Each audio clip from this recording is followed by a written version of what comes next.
You ever seen a man stand so still it makes you uncomfortable? Not the good kind of still. Not the respectful kind, like at a funeral or a church. No, I'm talking about the kind of still that makes your brain itch. The kind that makes you look over your shoulder to see if someone else has noticed it too. That was the first thing I noticed about him. And, by the time I figured out what he was doing, it was already too late to look away. Set up London in October is a liar. The sky pretends to be blue just long enough to get you outside without a jacket, and then it turns around and spits cold rain down the back of your neck. I was standing near the Victoria Memorial, that big white marble cake topper of a statue, watching a group of Japanese tourists argue about camera settings. A kid was crying somewhere to my left. A man selling overpriced water bottles was trying to convince an American couple that £5 was a reasonable price. Classic Buckingham Palace. Crowded, loud, and full of people who had no idea what was about to happen. I wasn't supposed to be there that day. I was supposed to be in a coffee shop in Soho, editing a video essay about British military history that no one was going to watch. But my laptop had died, I'd forgotten my charger, and I figured, why not? Walk around. Get some air. Watch the changing of the guard like every other tourist who runs out of ideas. The crowd was thick near the gates. You know how it gets shoulder to shoulder, elbows out, phones held high like little prayer offerings to the gods of Instagram. I could smell someone's cheap cologne and someone else's sausage roll. A little girl was sitting on her father's shoulders, pointing at the guards in their bearskin hats. "They look like toys, Daddy," she said. Her dad laughed. "They're real, sweetheart. Very real." He had no idea how right he was. The guards were doing their usual thing. Marching in straight lines. Blank faces. Boots hitting the pavement like a heartbeat, loud, steady, mechanical. The kind of precision that makes you feel sloppy just by watching it. I've always respected that about them. The discipline. The way they don't flinch when someone screams in their face or waves a flag 2 inches from their nose. But, then, I noticed one of them. Not the whole unit. Just one.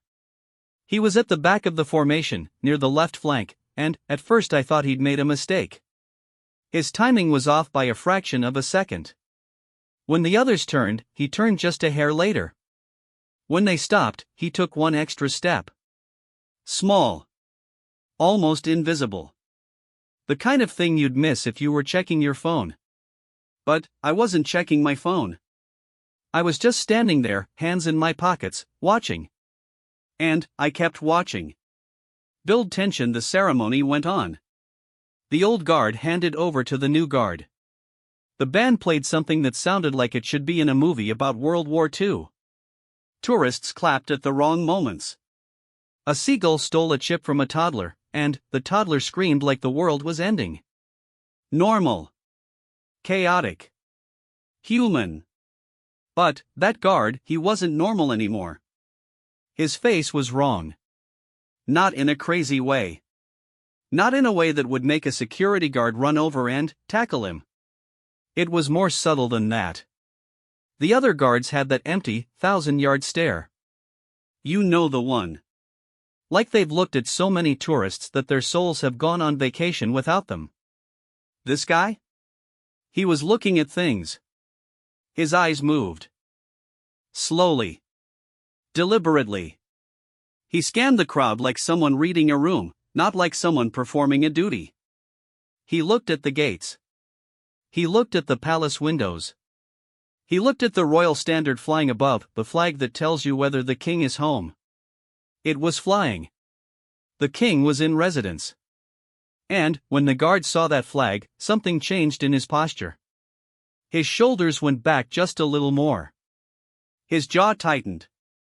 His hands, clasped behind his back, curled into fists for a second before relaxing again. I told myself I was imagining things.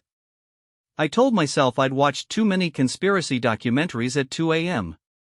I told myself he was probably just hungover or having a bad day. But, then, the crowd shifted. A gap opened near the front of the barriers, and I saw something I wasn't supposed to see. Under his uniform collar, just barely visible above the red tunic, there was a scar. Not a small one. A thick, raised line that ran from his jawbone down into his shirt. The kind of scar you don't get from falling off a bike. The kind you get from someone trying to cut your throat. I took a step closer without meaning to. A woman bumped into me and apologized. I didn't answer. The ceremony ended. The new guard took their positions. The old guard marched away toward Wellington Barracks. Most of the crowd started to disperse, already pulling out their phones to check train times and lunch spots. But I didn't move. Neither did the guard. He stayed at his post, near the side gate, not the main entrance, but a smaller, older gate that I'd never noticed before. Iron bars. Worn stone. A gate that looked like it had been there since before anyone could remember. He stood there. Still. Too still. And then, he looked directly at me. Not through me. Not past me. At me. His eyes were pale blue. Almost gray. And there was something in them that made my stomach drop, not fear, exactly. Recognition. Like he knew me. Like he'd been waiting for me. I don't believe in fate. I don't believe in destiny or chosen ones or any of that fairy tale nonsense. But, in that moment, standing in the cold October rain that had finally started to fall, I believed that I was supposed to be there. He gave me the smallest nod. A movement so tiny that if I'd blinked, I would have missed it. Then, he turned his head forward again, and he was just a guard. Just another man in a fancy hat. But, I knew. I didn't know what I knew. Not yet. But, I knew something had started. Part 2, the name they forgot set up. I couldn't stop thinking about him. That night, I sat in my flat in Hackney with a cup of tea that went cold 3 times while I stared at my laptop screen. I tried to work. I really did. I opened my video editing software, looked at the timeline full of old war footage and narration tracks, and closed it again. My fingers kept typing the same thing into search engines: Royal Guard scar jaw. Buckingham Palace Guard unusual behavior. Guard looked at me. Nothing. Of course nothing. The internet doesn't keep records of small moments. It only cares about explosions and scandals and cat videos. So I did something stupid. I went back the next day. The rain had stopped, but the sky was that flat, gray color that makes London look like an old photograph. Fewer tourists this time. A Tuesday. The changing of the guard wasn't happening, so the crowd was thinner, just a few dozen people taking pictures and a school group in matching yellow vests. He was there. Same post. Same impossible stillness. But something was different. His uniform was wrong. Not obviously, you'd have to know what to look for. But I'd spent the whole night looking at photos of Royal Guard uniforms. The buttons on his tunic were older. The brass was darker, more tarnished. And his bearskin hat sat at a slightly different angle, like it belonged to someone else. I stood about 20 meters away, pretending to look at my phone. Every few seconds, I glanced up at him. He didn't move. Didn't blink. Didn't breathe, as far as I could tell. An hour passed. Then, 2. A guard change happened. Regular soldiers coming and going, saluting, marching. But no one relieved him. No one spoke to him. No one even looked at him. It was like he was invisible to everyone except me. Build tension around noon, an older man approached the gate. He was dressed well, expensive coat, polished shoes, the kind of quiet wealth that doesn't need to show off. He walked with a slight limp, favoring his left leg, and he carried a black umbrella even though the rain had stopped. He stopped in front of the guard. Not close enough to be threatening, but close enough to be noticed. And then he spoke. "You shouldn't be here, Your Highness." I heard it clearly. The crowd was thin, and the man wasn't trying to be quiet. "Your Highness." Not a mistake. Not a joke. He said it the way you'd say sir or officer, with weight. With history. The guard didn't react. Didn't turn his head. Didn't acknowledge the man at all. But I saw his hands. Behind his back, his fingers curled into fists again. The older man sighed. It was a tired sound, the kind of sigh someone makes when they've had the same argument 1,000 times. You can't win this. You know that. They've already erased you from every record. Every book. Every history. Your name doesn't exist anymore. Still nothing from the guard. Come home, the older man said. His voice cracked, just a little. Please. Your mother, she asks about you every day. She doesn't remember the disagreement. She just remembers her son. For a long moment, nothing happened. The wind picked up. A bus rumbled past on the main road. A woman walked by with a pram, not looking at either of them. Then, the guard spoke. His voice was low. Rough. Like someone who hadn't used it in years. She's not my mother. The older man flinched like he'd been slapped. She raised you, he whispered. She loved you. She loved a prince, the guard said. And, that prince died. You made sure of that. He turned his head, slowly, deliberately, and looked at the older man for the first time.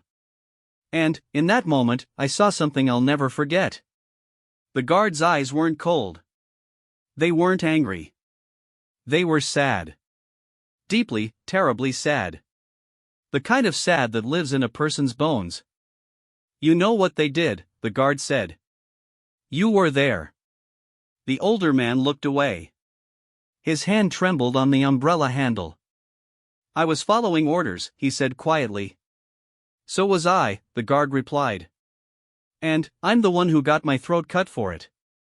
He turned his head forward again. The conversation was over. The older man stood there for another minute, maybe 2. Then, he turned and walked away, his limp more pronounced than before. He didn't look back. I stood there frozen, my phone still in my hand, my heart pounding so hard I could feel it in my temples. Your Highness. A prince. A throat cut. An erased name. I didn't know what to believe. I still don't, not entirely. But, I knew one thing for certain, whatever was happening at that gate, it wasn't a game. It wasn't a prank or a performance or a mental breakdown. It was a war. Quiet. Slow. Invisible. And, I had just heard the first shot. Climax. I went back the next day. And, the day after that. And, the day after that. I became a regular. I learned his schedule, if you could call it a schedule. He was there every morning by 9, and he stayed until dusk, sometimes later. No breaks. No meals. No phone. Just standing, watching, waiting. Other people started to notice. Not the guards. Not the palace officials. But, the regulars, the street vendors, the homeless men who slept on the park benches, the old ladies who came every day to feed the pigeons. They saw him too. They felt the same pull I did. A woman named Margaret, who sold roasted nuts from a cart near the gates, was the first to talk to me about it.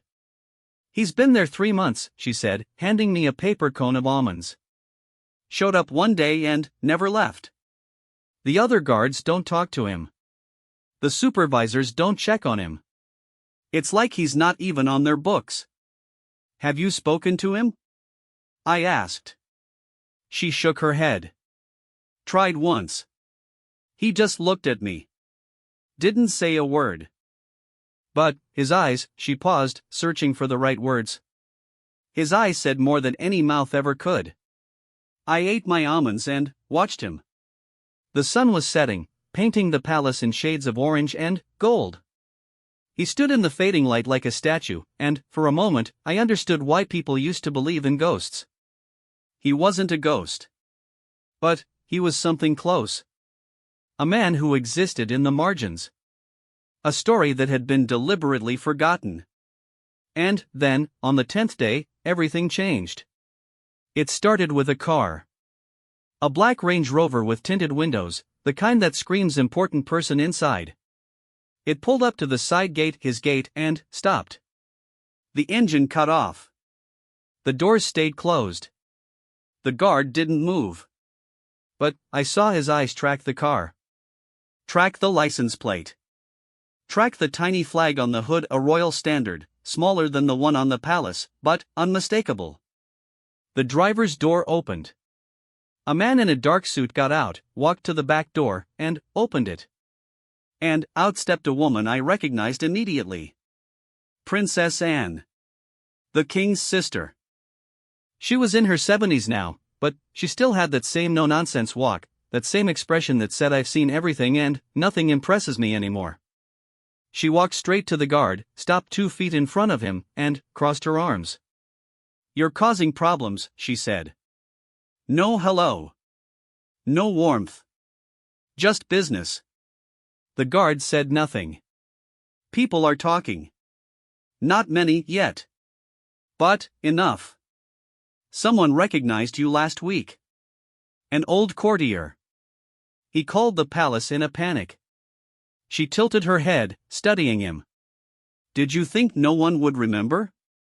Did you think time would do your work for you?" Finally, he spoke. "I thought truth would do my work for me." The princess laughed.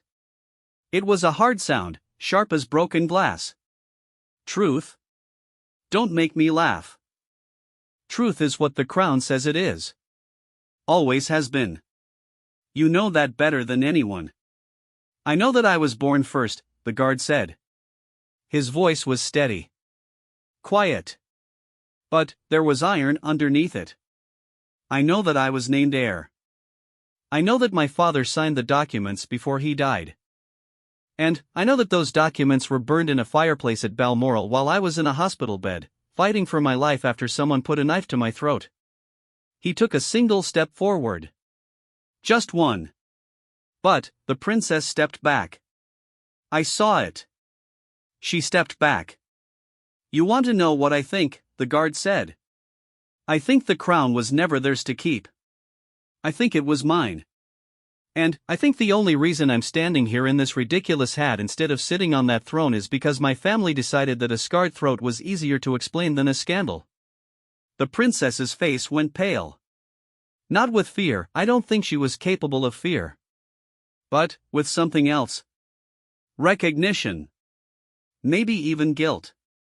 "What do you want?" she asked quietly. The guard looked past her, up at the palace windows, where the lights were beginning to flicker on. "I want what was taken from me," he said. "Nothing more. Nothing less." He stepped back to his post. Resumed his stance. Became stone again. The princess stood there for a long time. Then, she got back in the Range Rover and drove away without another word. And I stood there, in the darkening London evening, with my cold almonds and my racing heart, and I realized something terrible and wonderful at the same time. He wasn't alone anymore. Because now I knew. And knowing meant I had to choose. Part 3, the gathering storm set up. I didn't choose right away. I told myself I was just curious. Just a writer looking for a story. Just a nobody who happened to be in the wrong place at the right time. But curiosity is a liar. It dresses up like innocence, but underneath, it's already made up its mind. 3 weeks later, I was standing next to Margaret the nut seller, handing out flyers that I'd printed at my own expense. The flyers were simple. A black and white photo of the guard. I'd taken it with my phone, zoomed in, grainy. Underneath, a single line of text: "Who is the man at the gate?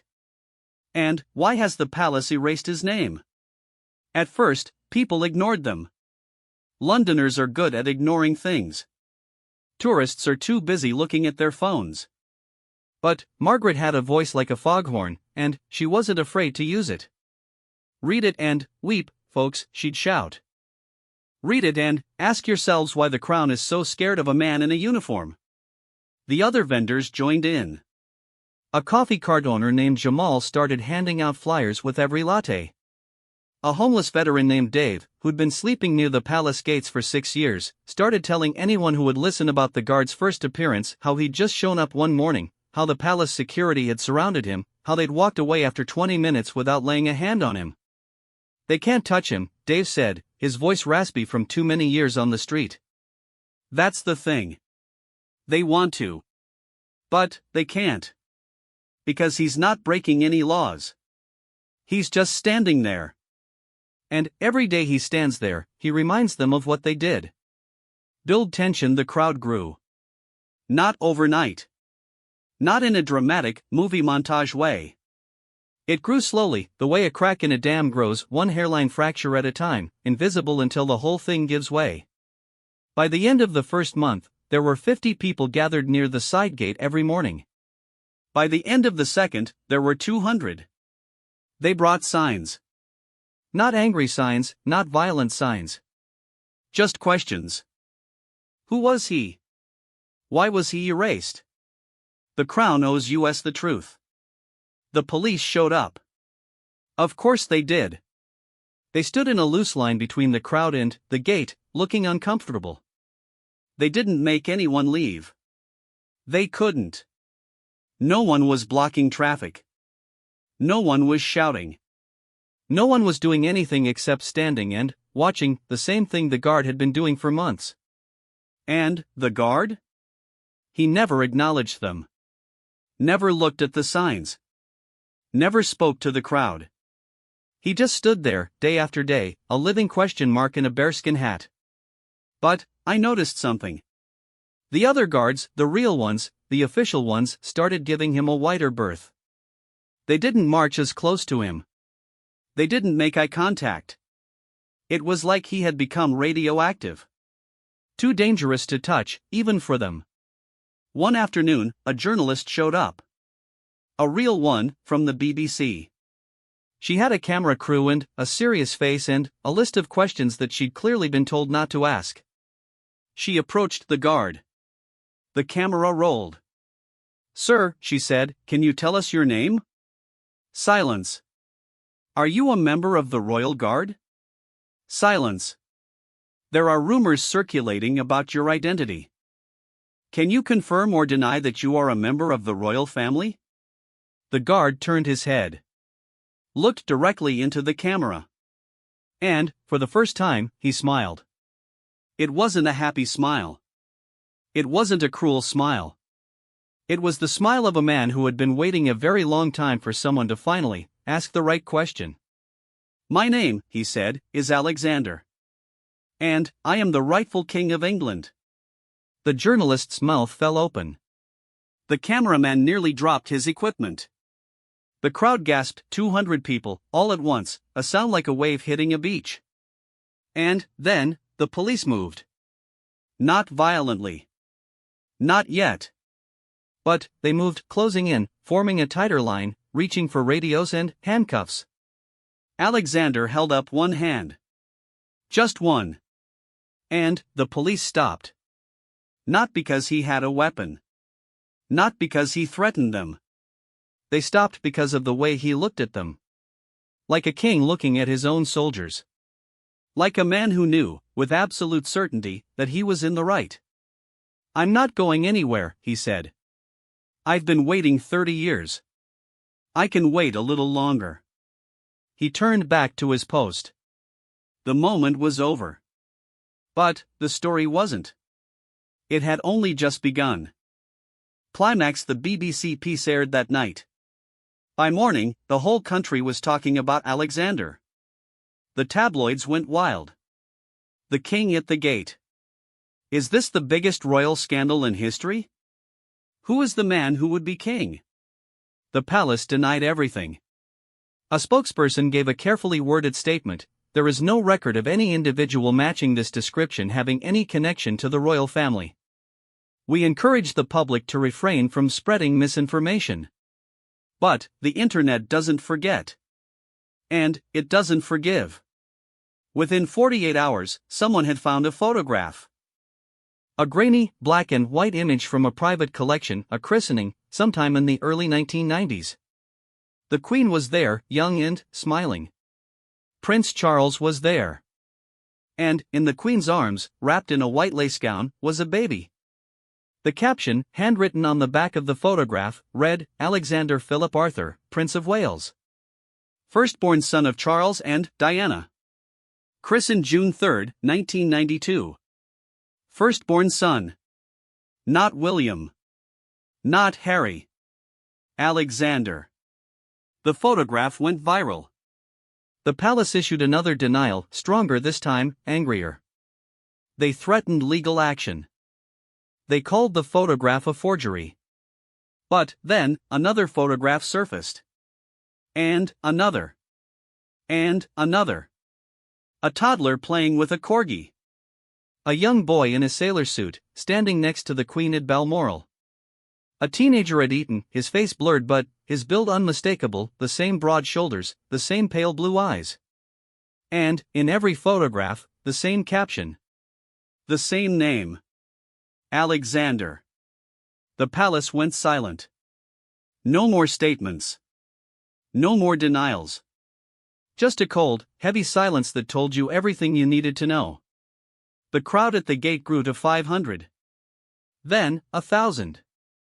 Then, 2,000. They weren't just standing anymore. They were chanting. Not loudly, not yet. But, the sound of 2,000 voices saying the same name, over and over, is a sound you don't forget. Alexander. Alexander. Alexander. And, he stood there, in his too old uniform and his too still posture, and he listened. And, for the first time in 30 years, I saw tears in his eyes. Not because he was sad. Because he was seen. Resolution that night, after the crowd had gone home and the palace lights had dimmed, I stayed behind. Margaret stayed too. So did Jamal and Dave and a few others, the ones who had been there from the beginning. Alexander was still at his post. But, something was different. His shoulders were looser.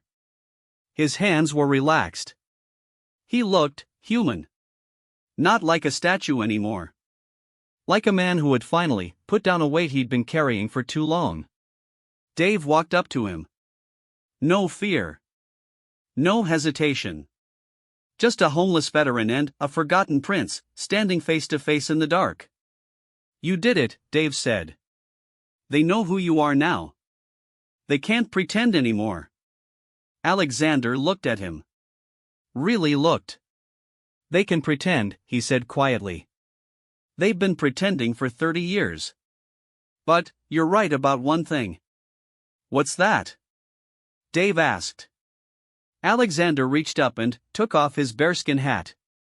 Held it in his hands like something precious and broken. They can't pretend to me anymore. He looked up at the palace. At the flag flying above, still the king's standard. Still not his. Tomorrow, he said, I'm going to walk through that gate. Dave didn't say anything. Neither did Margaret or Jamal or any of the others. But, I saw them nod. One by one. And, I knew, right then, that whatever happened next, I wasn't going to miss it. Part 4, The Walk Hook. There are moments in history that feel like they're happening in slow motion. Not because time actually slows down, but because your brain can't keep up with what your eyes are seeing. The morning Alexander walked through the gate was one of those moments. Set up it was November 5th, Guy Fawkes Day. The day London remembers a man who tried to blow up Parliament. There's something poetic about that, the day for rebels and outcasts and people who refuse to accept the story they've been told. The weather was miserable. Cold rain, thick fog, the kind of damp that seeps into your bones and stays there. But the crowd didn't care. They'd been gathering since 4 a.m., wrapped in raincoats and sleeping bags, clutching thermoses of tea and signs that had gone soft from the wet. By 8 a.m., there were 10,000 people outside Buckingham Palace. The police had set up barriers. Riot vans lined the mall. Mounted officers stood in formation, their horses stamping impatiently in the mud. Helicopters circled overhead, news helicopters, police helicopters, maybe military too. It felt like a siege. Except no one was throwing anything. No one was breaking anything. 10,000 people, standing in the rain, waiting. For what? Even I wasn't sure. Alexander arrived at 8:47. Same uniform. Same hat. Same impossible stillness. But, this time, he didn't go to his post at the side gate. He walked straight to the main entrance, the big one, the one tourists line up to see, and stopped. The police moved to block him. A senior officer, a woman with gray hair and a face like granite, stepped forward. "Sir, you cannot proceed past this point." Alexander looked at her. Not with anger. Not with defiance. Just, calmly. "Ma'am," he said, "I have stood at that side gate for 147 days. I have watched the sunrise and set out a palace that should have been my home. I have worn a uniform that does not belong to me because no one would give me my own. I have been patient. I have been respectful. I have followed every rule they put in front of me." He took a breath. The rain ran down his face like tears. "But, today, I am done following rules that were never meant to protect anyone except the people who stole my life." He stepped forward. The police officer didn't move. Neither did her team. But, I saw her hand hover over her radio. I saw the doubt in her eyes. "Please," Alexander said. "I don't want anyone to get hurt. I just want to go home." Build tension. The crowd started chanting again. Softly at first, then, louder. "Let him through. Let him through. Let him through." 10,000 voices. A sound like thunder rolling across the city. The police officer looked at her superiors. Looked at the crowd. Looked at Alexander, at his scarred throat, his tired eyes, his uniform that didn't quite fit. And, then, she did something no one expected. She stepped aside. Not all the way. Just a few inches. But, it was enough. The rest of the line wavered. One officer stepped aside. Then, another. Then, another. Like dominoes falling in reverse. Within 30 seconds, the path to the gate was clear. Alexander nodded to the officer. "Thank you," he said. And, then, he walked. The crowd went silent.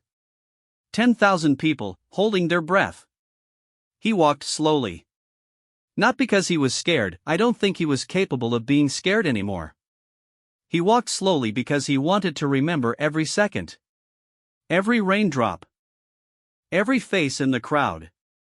Every step that brought him closer to the door that had been closed to him for 3 decades. He reached the gate. The iron bars, blackened, cold, taller than he was. Behind them, the palace courtyard. Behind that, the building itself. His father's house. His grandmother's house. The house that should have been his. He put his hands on the bars. Leaned his forehead against them. And stood there, in the rain, with 10,000 people watching. Climax. And, then, the gate opened. Not because of him. Not because of the crowd. It opened from the inside, slowly, heavily, with a groan of old hinges that hadn't been used in years. A man stepped out. Old. Wrinkled. Dressed in a butler's uniform that looked like it belonged in a museum. He had the kind of face that had seen everything and forgotten nothing. He looked at Alexander. And, then, he did something that made my heart stop. He bowed. Not a small nod. Not a respectful inclination of the head. A full, deep bow, the kind you give to a king. "Your Highness," the old man said. "Welcome home." Alexander stared at him. For a long moment, neither of them moved. Then, Alexander's face, that stone-cold, unreadable face, broke. He cried. Not loudly. Not dramatically. Just tears, mixing with the rain on his cheeks, as 30 years of pain and loneliness and injustice finally found their way out.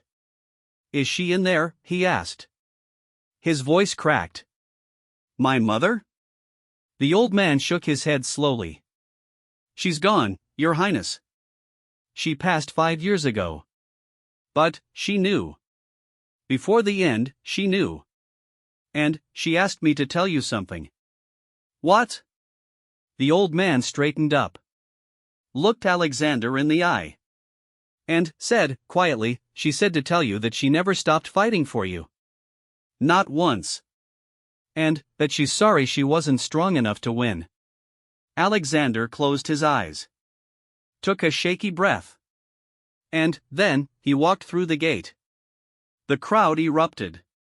Not in anger. In celebration. 10,000 people cheering for a man they hadn't known existed 6 months ago. 10,000 people who had chosen to believe in truth over power, injustice over comfort. I was crying too. So was Margaret. So was Jamal. Even Dave, tough old Dave who'd slept on the streets for longer than most people keep jobs, wiped his eyes with the back of his hand. Resolution Alexander stopped just inside the gate. Turned around. Looked at the crowd, the people who had stood with him, who had held signs and chanted his name and refused to look away. He raised one hand.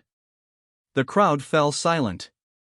I don't know what happens next, he said. His voice carried in the wet air, clear and steady. I don't know if they'll let me stay. I don't know if they'll let me leave. I don't know if the truth will win, or if the lie will bury me again. He paused. Looked at each of us, one by one, like he was memorizing our faces. But, I know that today, I am not alone. And, that's more than I've had in 30 years. So thank you. Every single one of you. Thank you for seeing me. He turned back around. Walked toward the palace doors. And, disappeared inside. The crowd stayed. 4 hours. For the rest of the day. Long after the rain stopped and the fog lifted and the lights came on in the palace windows. They stayed because leaving felt like giving up. And, none of us, were ready to give up on him. Not yet. Part 5, The Crown That Was Never His. Set up 3 days past. No word from inside the palace. No statements. No social media posts. Just silence, heavy and thick, like a blanket smothering a fire. The crowd never fully left. People took shifts, sleeping in shifts, eating in shifts, keeping the vigil alive. Margaret set up a tent. Jamal brought his coffee cart and refused to take money. Dave stood at the front, every day, from dawn until dusk, his eyes fixed on the palace doors. I stayed too. I wrote everything down. Every detail. Every face. Every whispered conversation. I didn't know if anyone would ever read it, but I wrote it anyway. Because some stories are too important to trust to memory. On the 4th day, the palace gates opened again. Not the main gate. The side gate, the one Alexander had guarded for so long. A car came out. Not a Range Rover this time. Something smaller. Darker. A hearse. My blood went cold. Build tension. The car drove slowly through the crowd. People parted to let it pass, not because they were told to, but because they knew. They could feel it. Something had ended. The car stopped in front of the crowd. The driver's door opened. The old butler, the one who had bowed, got out. His face was pale. His hands were shaking. He walked to the back of the hearse. Opened the door. And pulled out a small, wooden box. No. Not a box. A casket. A child's casket. The crowd gasped. Someone screamed. Margaret dropped her tray of nuts, and they scattered across the wet pavement like tiny brown tears. The old butler carried the casket to the front of the crowd. Set it down on the ground. And, then, he spoke. His name was Alexander Philip Arthur, he said. His voice was thin, reedy, like a thread about to snap. He was born on June 3, 1992. He was the firstborn son of Charles and Diana. And he died on November 8, 1992, at the age of 5 months. The official cause of death was sudden infant death syndrome. He paused. Looked at the casket. Looked at us. That was a lie. The crowd went absolutely silent. You could hear the drip of water from the trees. You could hear someone crying, somewhere in the back. The truth, the old butler continued, is that Alexander was murdered. By members of his own family. Because he stood in the way of another heir, an heir they preferred. An heir who fit their plans. He took a shaky breath. The man at the gate, the man you followed, the man you believed in, was not Alexander. He was a soldier. A good man. A man who lost his own son to a fever and never recovered. He took on Alexander's name. Alexander's story. Because he believed, as you all did, that the truth deserved to be told, even if the teller was a lie. Climax. I couldn't breathe. Neither could anyone else. The old butler looked at the casket one last time. Then, he turned and walked back to the hearse. Got in. Drove away. The crowd stood in the rain, frozen, broken. Margaret was the first to speak. He knew, she whispered. The guard, the soldier, he knew he wasn't really Alexander. But, he also knew that the story was true. That a baby had been killed. That a crown had been stolen. That the truth had been buried in a small wooden box for 30 years. She looked at the casket. At the rain falling on the pale wood. He gave us the only thing he could give us. Not a king. Not a prince. Just the truth. Jamal knelt down in the mud. Put his hand on the casket. Closed his eyes. Dave stood behind him, his weathered face wet with rain and tears. He led us against a crown that was never his, he said quietly. And he won. Not the crown. But the truth. And, sometimes, that's the same thing. Resolution. I don't know what happened to the soldier. The man who stood at the gate. The man with the scarred throat and the sad eyes and the impossible stillness. He never came back. No one ever saw him again. But, I like to think he's out there somewhere. Not hiding, just living. Drinking tea. Reading books. Watching the news and smiling when he sees that the story hasn't died. Because it hasn't died. It won't. The truth never dies. It just waits. Sometimes for 30 years. Sometimes longer. But it always comes back.